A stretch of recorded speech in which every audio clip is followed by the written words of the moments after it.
Hello everyone, welcome and welcome back to our channel Education Space. I am Divija and आज हम continue करने वाले हैं पार्ट 5। आई नो बहुत लेंदी सीरीज बनती जा रही है ये, बट आई थिंक अगर हम ये पार्ट्स डिटेल में करेंगे ना, क्योंकि ये चैप्टर इज वेरी इंपॉर्टेंट। मैंने आपको ये पहले भी बता चुका है, अब दोबारा बता रही हूँ, हर वीडियो में बताती हूँ। ये chapter is one of the most important chapters of psychology, इसीलिए मैंने इस चैप्टर से स्टार्ट की थी आपकी साइकोलॉजी। एंड ये बिकॉज लेंदी सीरीज भी इसीलिए हो रही है बिकॉज आई वॉन्ट कि एक बार सब कुछ डिटेल में, एक बार आप सब लोग डिटेल में पढ़ लेते हैं ना, तो उसके बाद बड़ा मोटा मोटा रिविजन करना बाकी होता है और कुछ नहीं करने की जरूरत होती है। तो I think we should trust the process and कोई इसमें बड़ी बात नहीं है। तो हम आज कंटिन्यू करने वाले हैं psychology class 12 chapter 2 self and personality. हमने बात कर चुकी थी साइकोडायनामिक अप्रोच की, लास्ट क्लास में हमने उसे खत्म किया था एंड आई थिंक अब सब लोगों को अच्छे से समझ में आ गया होगा। If you have any doubts go and comment, I would reply to them. You can ask for re explanation, I would do that too. Now let's come to post Freudian approaches. मैंने पिछले video lecture में आपको इसका थोड़ा सा basic introduction दे दिया था, but still I would tell you again. जो फ्रूइड था ना, Sigmund Freud, he had many problems in his theory। ठीक है, उसकी थ्योरी न्यू तो थी, उसकी अप्रोच नई तो थी, मॉडर्न थी, बट उसके अप्रोच में काफी सारी प्रॉब्लम्स थी। जैसे उसने सेक्सुअल एंड एग्रेसिव टेंडेंसीज की बात ही नहीं की थी। ऐसा नहीं है इड और ईगो जो है वो उसमें पॉजिटिव साइड्स नहीं होती, ये उसने बट बोला ही नहीं।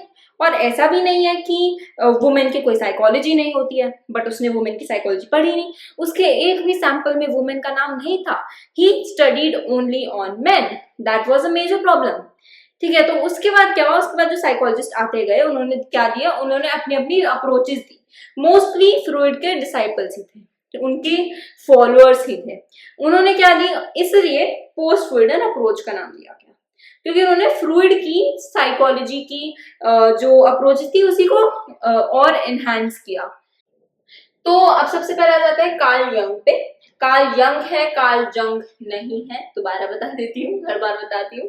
Karl Jung, aims and aspirations, then it is Karen Horney, optimism, then comes Alfred Adler, lifestyle and social interest, then come Erich Fromm, human concerns, and at last Erik Erikson, search for identity. ये सारे followers है। Please ये flow chart दिमाग में याद कर लो, otherwise कहीं लिख लो, रोज देखो। स्टार्टिंग में अगर आपको चैप्टर्स याद हो जाएंगे तो एग्जाम के टाइम पे स्ट्रेस नहीं होगा। कैरन हॉर्नी वो पर्सन है, जब भी आपको वुमेन साइकोलॉजी की बात करनी हो तो इनका नाम आना चाहिए। जब भी क्वेश्चन में वुमेन साइकोलॉजी लिखा हो, आंसर में इसका नाम आना चाहिए। It is very important. इन्होंने सबसे पहले वुमेन साइकोलॉजी की बात की थी, ये फ्रूइड के ही फॉलोअर थी, बट फ्रूइड ने वुमेन साइकोलॉजी के बारे में कुछ नहीं बोला था। Karen Horney said for the first time. Now एक एक करके हम सब इनकी अप्रोचेस जो है इनको पढ़ते हैं, इनकी थ्योरीज, उन्होंने क्या सोचा था वो पढ़ते हैं। Let's start from Carl Jung, aims and aspirations. तो अब इसमें क्या था कि Carl Jung said that humans are guided by aims and aspirations. ठीक है, एम्स एंड एस्पिरेशंस की उसका थ्योरी का भी नाम है, तो AIIMS and aspirations. However he developed, he actually named his theory analytical psychology. Also, हम पोस्ट फ्रूइडियन थ्योरीज को नियो एनालिटिकल साइकोलॉजी भी कहते हैं, जिसमें से एक है analytical psychology given by Carl Jung. ठीक है, नाउ अब क्या हुआ कि कार्ल यंग ने कहा, अच्छा मैं यहाँ पे जो भी लिखती हूँ ना, it's important, that's why I right it. ठीक है, नहीं तो मैंने बिना बताए बिना लिखे भी वैसे बता सकती हूँ आप लोगों को, बट आई बिलीव विजुअल आप देखोगे ना कौन सी लाइन है, तो फिर आप वो देख के मार्क कर लोगे या फिर लिख लोगे। बुक में बिल्कुल सेम लाइन्स है, गो मार्क देम। पैराग्राफ में से लाइन ढूंढो और उसे हाईलाइट करो, जो जिससे जब भी आप पेज पढ़ते हो वो आपको दिखे, बार बार दिखेगा तो वो चीज याद होगी आपको। ठीक है, तो अब क्या है, उन्होंने क्या किया, एनालिटिकल साइकोलॉजी डेवलप करी। उसमें उन्होंने क्या कहा, personality consist of competing forces and structures with in the individual rather then मतलब रादर देन सोसाइटी। तो क्या कहा कि कार्ल यंग मानते थे कि जो इंडिविजुअल की डिजायर्स, विशेस, फोर्सेस जो है ना, वो they are compete with each other inside the individual rather than individual versus society. मतलब अगर मुझे कुछ बनना है, अगर मुझे डॉक्टर बनना है, तो मेरे अंदर जो डिजायर्स होंगी ना, मेरे अंदर जो फीलिंग्स होगी, मेरी जो फोर्सेस होंगी, वो अपने आप से क्लैश करेगी, कॉन्फ्लिक्ट करेगी, rather than society conflicting with me. Society आके मुझे कोई कहेगा ना रिलेटिव कि तू नहीं बन सकती, then it won't matter that much जितना अंदर की forces would matter inside me. That was his thinking. Then he said about collective unconscious consisting of archetypes और primordial images. ये 3 words are really important. ये highlighted भी है book में आपकी ऑलरेडी। अब क्या हुआ, कलेक्टिव अनकॉन्शियस, उसने फोकस किया था यूनिटी एंड होलनेस पे। अनदर कीवर्ड मस्ट राइट, ठीक है, ये भी अनदर कीवर्ड। तो मैंने यहाँ पे मेनली 1 2 3 4 5 कीवर्ड्स है, 5 पॉइंट्स बना सकते हो आप इसमें से, ठीक है। तो अब यूनिटी, उसने क्या, यूनिटी और होलनेस अचीव करनी चाहिए एक पर्सन को the person should have unity inside itself of what. उन्होंने कहा कि कलेक्टिव अनकॉन्शियस जो है ना, मतलब जो हमारे परदादा हैं, हमारे उनसे भी ऊपर के जो जिनसे हम चलते हुए आ रहे हैं, जो ह्यूमन बींग्स हमसे पहले है, जिन्होंने हमने जिनसे अपनी जो ब्रेन है वो ली है, because according to him our brain consists of archetypes and primordial images. What are these things? ये words थे, भारी भारी words का मतलब क्या है? इसका मतलब है कि जो प्रीमॉडियल, मतलब हमने इंडिविजुअली इनहेरिट नहीं किया, वो मैंने पैदा होने के बाद कुछ चीज नहीं सीखी है, कुछ चीजें मेरे दिमाग में पैदा होने से पहले से है जो मैंने जेनेटिकली इनहेरिट किया है। And my mother did from her mother did from her mother, ऐसे जेनेटिकली इनहेरिट होती हुई आई है ये प्रीमॉर्डियल इमेजेस और archetypes which are about mother earth और नेचर मदर अर्थ से, जो हमारे ट्रेडिशंस में जो हम कहते हैं ना, दे आर नॉट ऐसे ही कुछ बात। According to Carl Jung, it is the primordial images which speak in the form of traditions, and those traditions we can achieve these images and we can fully develop ourselves by feeling the feeling of unity and wholeness, which can be achieved when person must become increasingly aware of his wisdom available।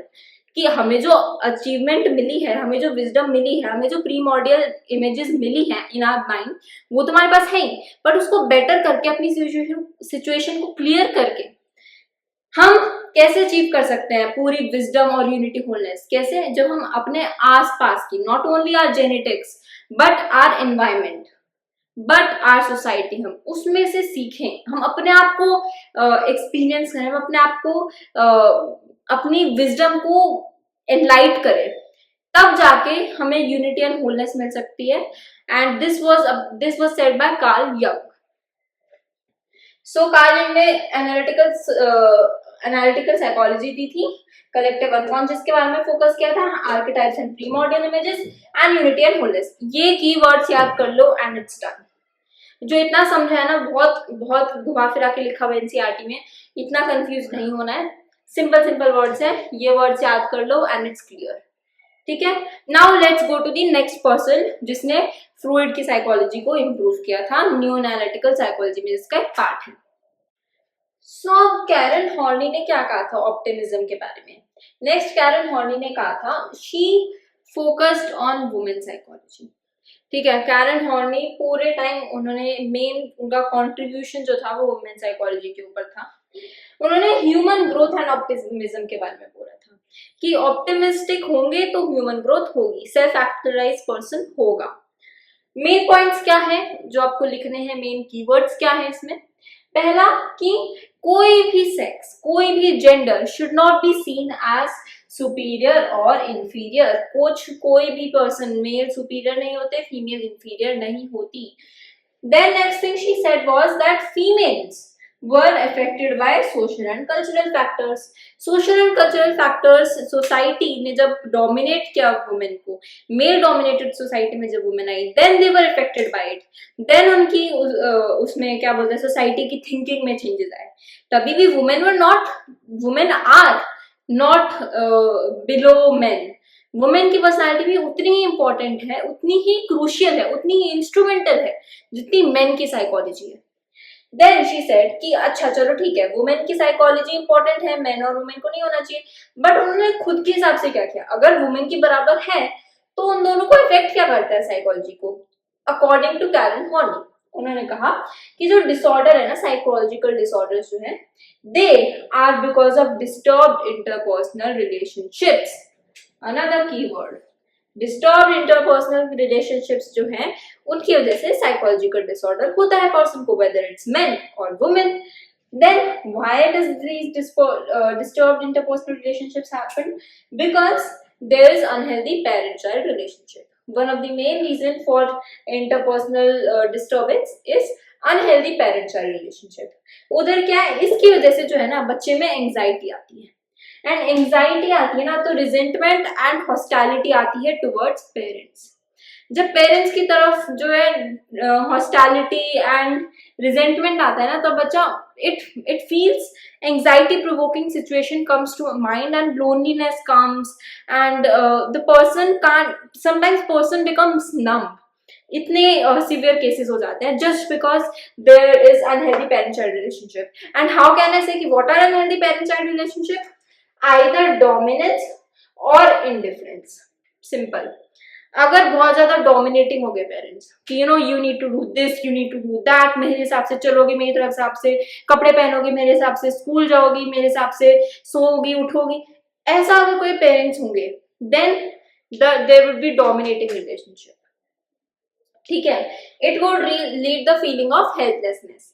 और on the other hand बिल्कुल ही indifferent, बिल्कुल ही ignorant parents होंगे जिनको कुछ फर्क नहीं पड़ता, बच्चा चाहे कुछ करे, चाहे पढ़े ना पढ़े, काम करे ना करे, कैसे कुछ भी करे, then child will also feel indifferent and ignored again, and this would lead to the feeling of helplessness. This was Karen Horney. So Alfred Adler is the next person who gave individual psychology। ठीक है, analytical psychology किसने दी थी? मैंने अभी थोड़ी देर पहले बताया था, दोबारा दिमाग में लाओ। Now comes individual psychology। Individual psychology Alfred Adler ने दी थी, जिसमें उन्होंने कहा था कि human behaviour is always purposeful and goal directed. अगर मैं कुछ भी कर रही हूँ, अगर मैं पेन भी उठा रही हूँ ना, then also it's my behaviour, मैं पेन उठा रही हूँ, बिहेव कर रही हूँ, then also it has some purpose, it has some goal. उन्होंने ये बोला। उसके बाद उन्होंने क्या किया कि ये पर्सनल गोल्स जो है ना, जो जिसकी वजह से हम कुछ बिहेव करते हैं, they are the only source of motivation. हमारे पास कोई गोल है तभी हम मोटिवेटेड हैं। If we are aimless, if we are without any goals, then we are not motivated. Next he told about inferiority complex, कि अगर कुछ गोल्स हैं जो सिक्योरिटी प्रोवाइड करते हैं तो वो तो हमें अच्छी फीलिंग्स देते हैं कि we are getting secure, we are being secure. But if we talk about some goals which make us feel inadequate or guilt, which is in every person's life, every person according to Alfred Adler comes या फिर confronts the feeling of guilt and inadequacy. Why is it? Because of it arises from childhood. It is because of childhood experiences that a person feels inadequacy or guilt.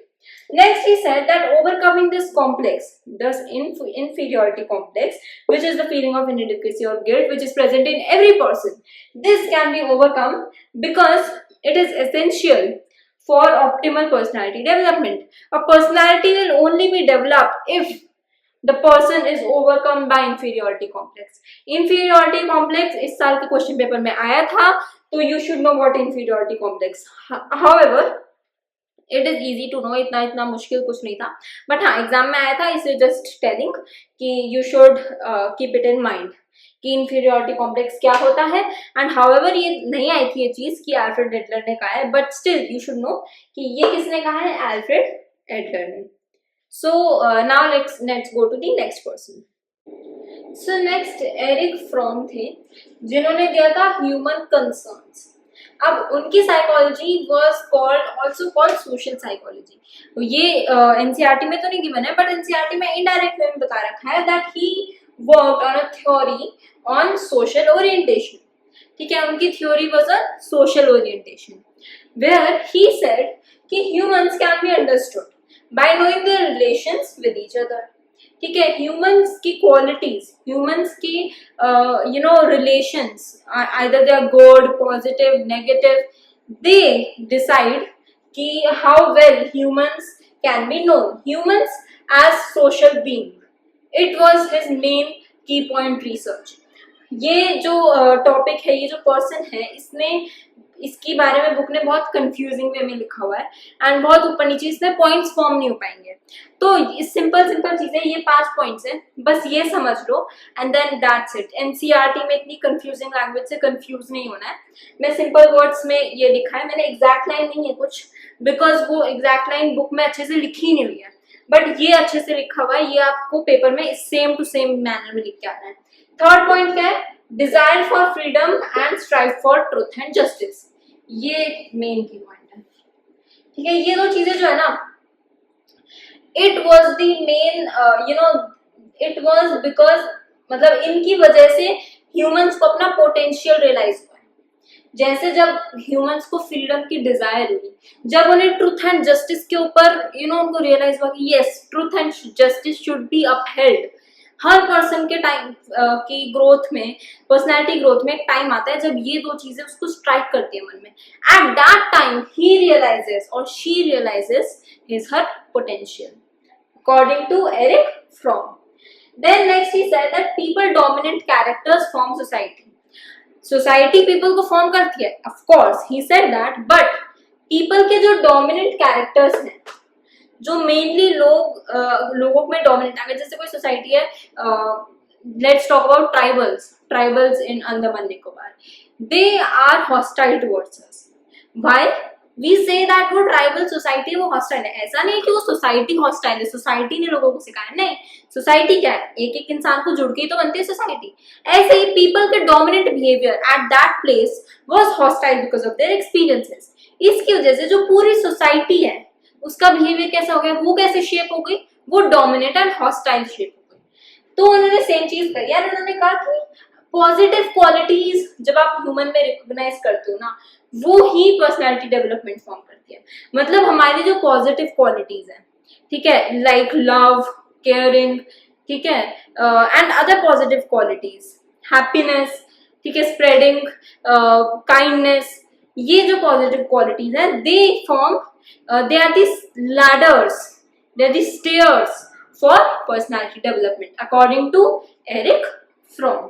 Now let's go to the last person who gave this, who was a part of post-Freudian theories, and let's finish this topic.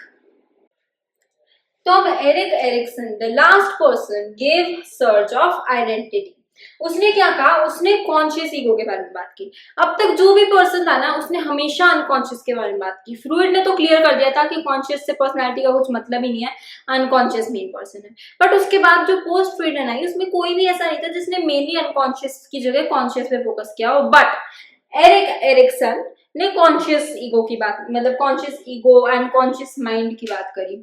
उसमें क्या कहा? उसने कहा कि development जो है ना, it is a life long process, ठीक है। Development is always occurring. ऐसा नहीं है कि एक अडोलेसेंट के बाद या फिर यंग एज के बाद हमारी डेवलपमेंट रुक जाती है, नहीं। हमने 11th में ही पढ़ा था, इफ एनीवन रिमेम्बर, कि डेवलपमेंट जो है, अगर मैं 80 इयर्स की हो गई ना, अगर मेरे 2 महीने बाद डेथ बेड पे मैं जाने वाली हूँ, इन 2 महीने में भी I will develop a lot. तो development is a life long process, according to Erik Erikson, and he gave a main thing called identity crisis, ठीक है। दिस इज अनदर कीवर्ड, ये पेपर में आ सकता है, ध्यान रखना। आइडेंटिटी क्राइसिस जो होती है वो एडोलेसेंट एज में होती है, ठीक है। जब आप यंग एज में होते हो तब क्या होता है, ही टोल्ड कि जो यूथ है ना इंडिया का, या फिर ओवरऑल यूथ जो है, उसे गोल्स एंड डायरेक्शंस पे फोकस करना चाहिए। मीनिंगफुल पर्पस पे कैसे वो गाइड होगा, meaningful sense of purpose and unity की तरफ वो कैसे जाएगा, जब वो गोल्स एंड डायरेक्शंस की तरफ फोकस करेगा। आइडेंटिटी क्राइसिस क्या होती है? आइडेंटिटी क्राइसिस उसने बताई थी, हाउएवर ये आपके एनसीईआरटी में एक्सप्लेन नहीं है, बट स्टिल आपको ये चीज याद रहेगी अगर आपको पता होगा कि आइडेंटिटी क्राइसिस होती क्या है। Identity crisis is not much, उसमें बस यही होता है कि जैसे ही बच्चा धीरे धीरे बड़ा होता है ना, उसमें sense of emotion, sense of worldly sense, जिसे हम कहते हैं, दुनियादारी जिसे हम कहते हैं, वो समझ में आने लग जाती है। And then the person starts to create her or his own personality. अब तक जो पर्सन हमेशा was known from their parents now starts to create themselves as a individual person. This time जब ये जो कॉन्फ्लिक्ट चल रहा होता है मन में, उस कॉन्फ्लिक्ट को आइडेंटिटी क्राइसिस कहते हैं। Okay, this was it. इसके बाद अब एक छोटा सा टॉपिक है जिसमें हम देखेंगे कि साइकोडायनामिक थ्योरीज में क्या फॉल्ट थे। 5 मेन पॉइंट्स है उसके, 4-5 मेन पॉइंट्स है, एंड वो बिल्कुल 2 मिनट का टॉपिक है, वो करते हैं। And let's end this video lecture by ending main big title of psychodynamic and post Freudian theories. तो अब लास्ट थिंग है क्रिटिसिज्म साइकोडायनामिक थ्योरीज का। इसमें क्या है, पहला पॉइंट क्या था, lack of rigorous scientific base. उसका कोई साइंटिफिक बेस नहीं था, जिसकी वजह से सिर्फ केस स्टडीज यूज करी गई।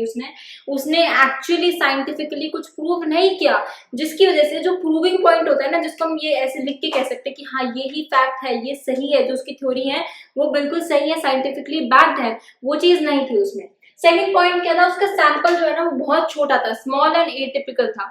ये हमने 11th में भी पढ़ा था कि to say that your sample is correct, that your theory is true, that your theory is applicable and right, you need to have a broad sample base. आपको हर टाइप का इंडिविजुअल्स का सैंपल होना चाहिए, बट उसका sample जो था वो बहुत स्मॉल एंड एटिपिकल था, बस एक ही रीजन से था, सिमिलर सैंपल बेस था। Next was, third point was कि उसके कॉन्सेप्ट जो थे ना उसको प्रॉपर्ली डिफाइंड नहीं थे, जिसकी वजह से साइंटिफिक टेस्टिंग में वो हम भेज भी नहीं सकते थे। उसने तो भेजे नहीं, बट अगर आज हम कोशिश करें कि वो साइंटिफिक टेस्टिंग में चले जाएं, then also it's tough, because उसने कुछ प्रॉपर्ली डिफाइन करके नहीं लिखा हुआ। हमने कहीं कहीं से वो चीज निकाली है, बट उसने बहुत इनवेरिएबल तरीके से लिखा है। Last and the fourth and the main I think so point जो कि इसका सबसे फॉल्टी मुझे पर्सनली फील हुआ, it was that he only used males as prototypes. Females के एक्सपीरियंस को उसने ओवरलुक कर दिया। This also led to the second point कि उसका सैंपल जो था छोटा था, क्योंकि उसमें तो फीमेल्स थी नहीं। Another major problem. तो ये सारे क्रिटिसिजम्स थे साइकोडायनामिक अप्रोच के। नाउ अब हमारी अप्रोचेज में बस 2 अप्रोच बची हैं, 2 से 3 अप्रोच बची हैं। छोटी छोटी अप्रोच हैं, उसमें कोई बड़े नाम नहीं है, 1-2 नाम है हर अप्रोच में बस, एंड बहुत बेसिक सी हैं ये अप्रोचेस। हम बचपन से, मतलब बचपन से तो नहीं, बट 11th में भी हमने पढ़ी हुई है ये अप्रोचेस, तो उसमें ज्यादा टफ नहीं फील होगा आपको। यहीं तक था एक लंबा बहुत टफ पार्ट, जो कि आई थिंक सो मैंने बहुत इजीली बताया है, एंड ये चीज आपको याद होनी चाहिए। अब 2-3 बार, अगर आपको एक बार में याद नहीं होता, 2-3 बार ये वीडियो सुनो, उसको लिख के प्रैक्टिस करो, एंड ये इससे बाहर कुछ बोर्ड्स में नहीं आएगा इस टॉपिक में, I can guarantee you that. इस चीज के बाहर जो मैंने आपको पिछले वीडियोस में और इस पार्ट में पढ़ाया है, इस चीज के बाहर आपका बोर्ड्स में कुछ भी नहीं आएगा। इसके बाद के टॉपिक्स भी हम ऐसे ही करेंगे, जो कि it won't be very lengthy now, अब कुछ ही पार्ट्स में खत्म हो जाएगा। अब इसके अलावा बस बिहेवियर और कल्चरल ऐसी अप्रोचेस बची हैं 1-2, उसके बाद फिर हम आखिरी में देख लेंगे कि पर्सनैलिटी का एक और पॉइंट है, पर्सनैलिटी का एक और टॉपिक है पर्सनैलिटी का अलग, जाके देखो बुक में, वो लास्ट टॉपिक है। उसके बाद हमारे चैप्टर फाइनली खत्म हो जाएगा। So wait for the next video. Till then, revise this and keep watching. Bye.